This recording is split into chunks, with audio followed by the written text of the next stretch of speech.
sa bahay katay. Halika na, halika na, halika na sa bahay katay. Halika na, halika na, halika na sa bahay katay. Halika na, halika na, halika na sa bahay katay. Yo! Bago natin tawagin ang ika-anim na kalahok para sa rap song competition ng Bahay Katay Ganilang Festival Part 3, akin pong hinihingi ang malakas na palakpakan at sigawan ng Bahay Katay! Ako nga po pala si Abaddon, binabati ko ang Caps Lock Manila para sa aking malupit na sombrero. Rap and rock, hip-hop clothing, Sniso clothing at Unique clothing. Salamat sa inyo. At mula sa aking puso, happy birthday pala kay Madam Doreen, sa asawa ni Boss Philip, sa asawa ni DJ Marlon, kapatid na Balikwas, si Alphabet, syempre kay Boss Rap, salamat. At sa aking kaliwa, merong rapper, taga Malabon, pero huwag niyong isipin na tropa ko to, pero tayo tunay dito. Magpakilala ka, kapatid. Yo, ako nga po pala si Carson Tua, nagmula sa Malabon. Di na ako nagsama ng tandem kasi yung ginagawa nila kaya kong gawin na mag-isa. Yun lang. Magingay, Bahay Katay. Huy! Tinira yung riding in tandem kasi tinira siya. Hindi yung ganun. Ay, hindi ba yan? Mga judges at DJ Marlon, ready na si Carson Tua, kaya i-play na natin niya.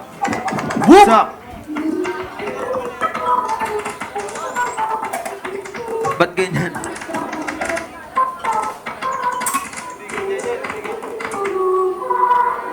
Isa pa. Check! Magandang gabi sa lahat na nandito sa Bahay Katay, sa Philippine Underground Artists, sa Batos Locos, sa lahat ng judges natin. What's up, Jeka?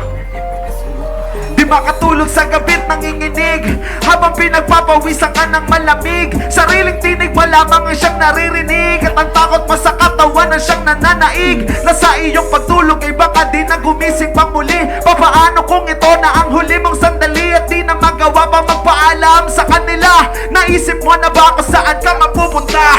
Paano kung iyong masaksiyan, iyong katawan aalisan na ng dugo at ang laman? Iyong mukha ay lalagyan ng kolorete at pipilitin ka nilang mapangiti. Pagkatapos damitan, nilagay sa ataol, sariling katawan di na kayang ipagtanggol. Pinaliligiran ka ng ilaw na marami, ikaw ang bida hanggang sa iyong uling gabi. Paano na kapag nangyari na? Kapag yung oras mo ay natapos na, ano ang meron pagkatapos ng buhay? Kamatayan, kamatayan. Paano na kapag nangyari na? Kapag ang oras mo ay natapos na, ano ang meron pagkatapos ng buhay? sa ilalim ng Haha, nag-iiyakan yung karamihan sa mahal mo. Yung iba natutuwa sa pagkamatay mo. Yung iba naglalakad, ikaw lang ang nakakotse sa isang mabagal na biyahe. May tagabuhat ka pa, iniingatan na wag kang mabangga. Sige, itawid nyo na lahat ng mga bata bago ka tuluyang matabunan ng lupa. Teka, may hinimatay pa, nakikiusap na wag daw mo na isara. Pero pagkatapos ng lahat, isa lang ang sigurado, ang maiwan ka dito na mag-isa hanggang lamunin ng uod ang iyong buong katawan. At sa lupa ka na lamang meron pa kinabang, dahil ikaw ay masama nung nabubuhay ka pa. Kaya malamang nasa impyerno ka mapunta. Paano na kapag nangyari na? Kapag ang oras mo ay natapos na, ano ang meron pagkatapos ng buhay? Sa ilalim ng hukay. Paano na kapag nangyari na? Kapag ang oras mo ay natapos na, ano ang meron pagkatapos ng buhay? Sa ilalim ng hukay.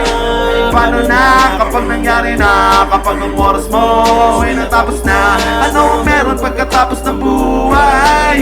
Sa ilalim ng hukay. Paano na kapag nangyari na? Kapag ang oras mo ay natapos na, ano ang meron pagkatapos ng buhay? Sa ilalim ng hukay. Lahat tayo mamamatay. Check. Last verse.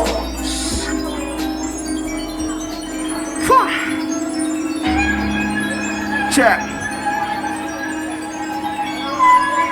Mamamatay lahat kayo. tuwing naglalaway.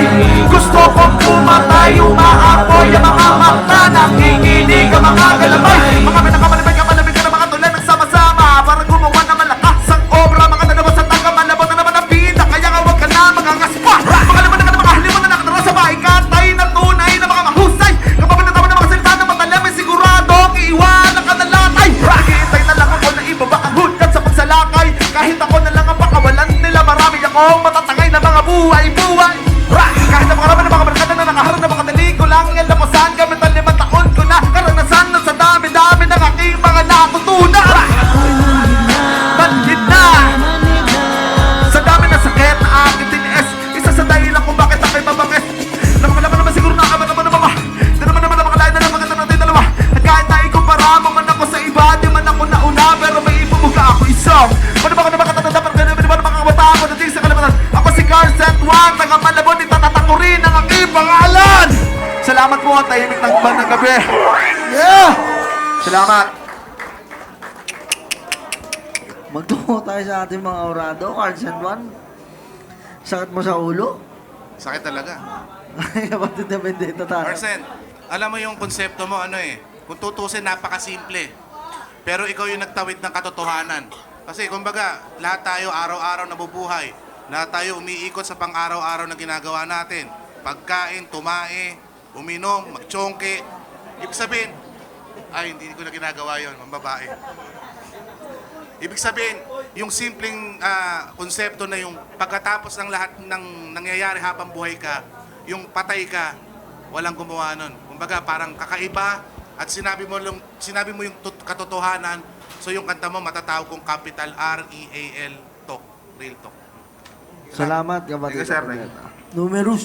Sa akin, puntos yun para sa akin kasi gusto ko yung mga ganong kanta eh. Parang dinadala ka sa weirdong pakiramdam.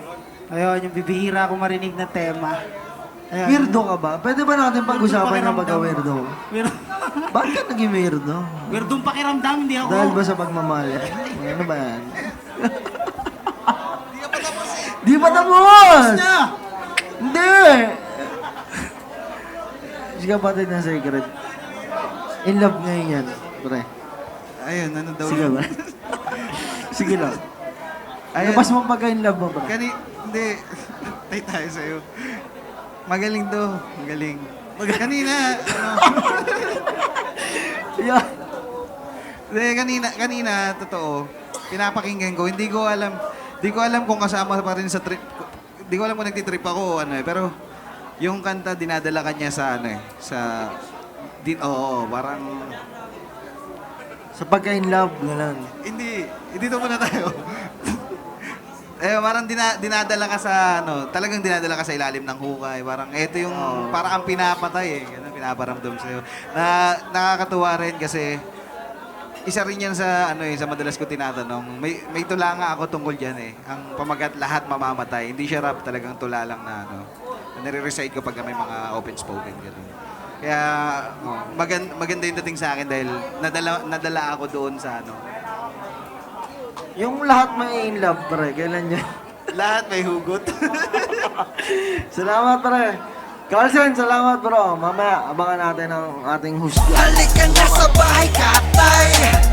Halika na. Halika na. Halika na sa bahay katay.